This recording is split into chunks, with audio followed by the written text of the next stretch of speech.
Hey, welcome back to Matt again. My name is Rampage and this is gaming news. This article is Quantum Break is coming to PC too. So, Remedy's video game movie hybrid launches on the 5th of April on Windows 10 and Xbox One. If you digitally pre-order the game on Xbox One, you get the Windows 10 version free, downloadable at the Windows Store via redemption code.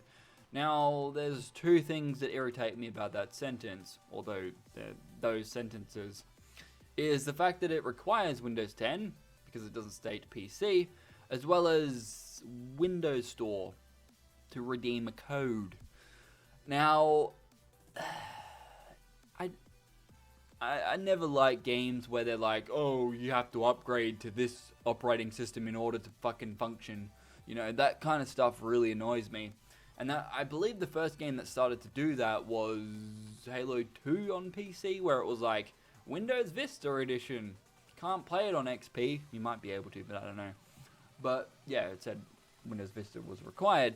So now the same thing is happening here, where it's like, Windows 10 is the latest operating system. You're required to get Windows 10 in order to play this game. But why? Why am I required? Because it uses DirectX 12. I'll get more into that in a sec.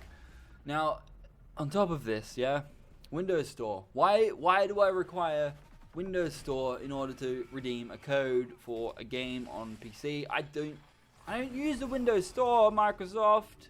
I'm not a tablet, or my computer is not a tablet. I don't need all those tablet-free bullshit games with your fucking ads everywhere. I don't need that.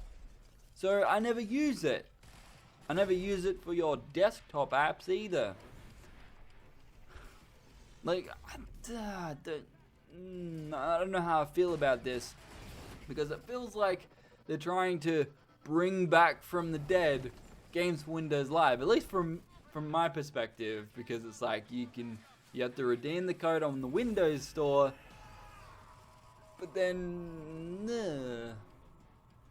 does that mean I have to load the Windows Store every time I want to play the game? Or does it go, okay, so there's a shortcut on your desktop. If you double click on the shortcut, it'll go, whoop, Windows 10, connecting to your account, whoop, then load the game up? I would be 100% surprised if that is not how it worked. Not even kidding. If it doesn't do that, I would be very surprised. But yeah, whatever. I think that this will deter people from actually buying the game, in terms of, you know, people having to use Windows 10 as well as people required to use Windows Store in order to redeem this code. Now, it doesn't state anything in terms of the PC retail version. It doesn't state whether it's going to also be on Steam, whether the retail version will either have Steam support or whether it will have Windows Store support, or whether it will be a hybrid of the two. So yeah, more information here is required in order for me to be like, yep, definitely gonna get it.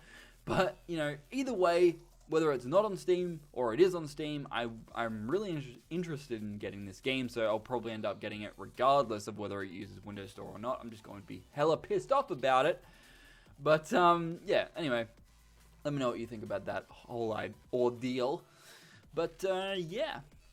Quantum Break also supports shared saves between Xbox One and the Windows 10 version, which basically means if you buy the Xbox One version, you end up getting the PC version later down the track, or you end up upgrading your PC because for whatever reason the developers didn't want to add DirectX 11 support and only require Windows 10. When you finally got around to upgrading your PC, you're like, fuck it, I want to play the game on PC. You can grab the save from your Xbox One, stick it in your PC, and fucking go. That is amazing. I don't understand why not a lot of games do this sort of thing. And the fact that this, a Microsoft title, is the first game that I've seen to do this is very, very strange. So hopefully down the track, a lot of multi-plat developers like EA or Ubisoft pull their fucking finger out and go, hold on a minute. You know, we have so many people buying our games on different platforms. Why the hell don't we allow them to use the same fucking save over and over again? You know, it doesn't make any sense. And from a business perspective, I don't understand why they don't. You know, why can't I pull the save out of my PS4 and plug it in my PC?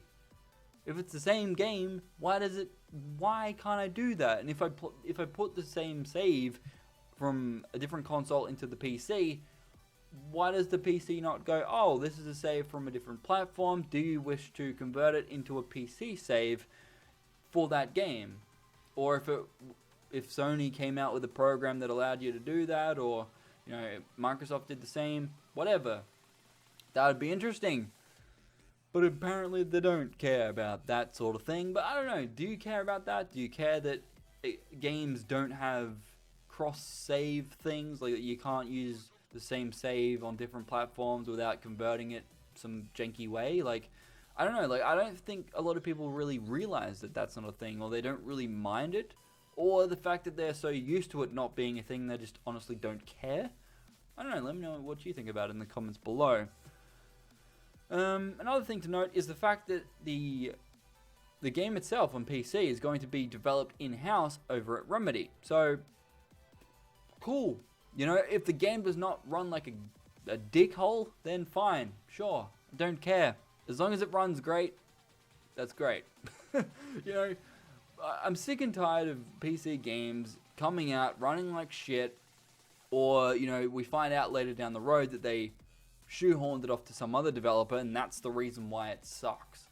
Like, sorry to bring it up, but Batman Arkham Knight, right? They shoehorned that game off to some other janky fucking bitch developer, and that developer ruined the entire experience for the PC platform as a whole. So, if more developers start to actually create their fucking games for the PC platform or multiplats in-house, hopefully we'll get a better outcome. I don't know, hopefully.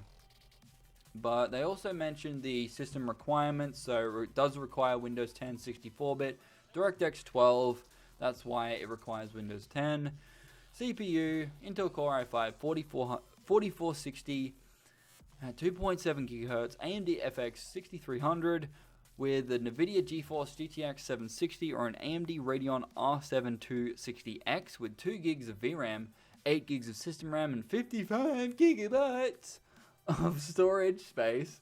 What I don't really understand about that GPU line is the fact that the 700 series, as far as I'm aware, doesn't actually physically support DirectX 12 yet.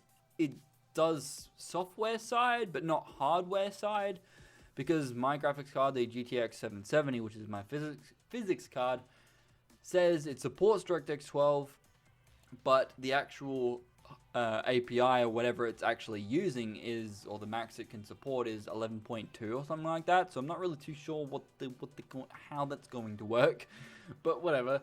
Recommended Windows 10 64-bit, DirectX 12, Intel Core i7 4790 at 4 GHz or an AMD equivalent, NVIDIA GeForce GTX 980 Ti or an AMD Radeon R9 Fury X. Fuck off, that's required. 6 gigs of VRAM, yeah, maybe for like ultra textures. RAM 16 gigabytes, just magical numbers flooded everywhere. Like those kind of specs, if it's required, then go fuck yourself. You need to learn how to optimize your game a little bit better than that, because there is no way that this game requires a $1,200 graphics card and probably a $600 CPU. There's no fucking way that this game support is required to have that. And if it does, please learn to optimize. Anyway, let me know what you think about this in the comments below, whether you're an Xbox fan, whether you know, so in support of this kind of thing with your original Xbox One exclusives being ported over to PC as long as it stays in the Microsoft ecosystem. Do you care about that if you're on any other platform? Do you honestly care at all? Let me know in the comments below. My name is Rampage. Please don't forget to rate, comment, and subscribe, and I'll see you guys next time. Peace out.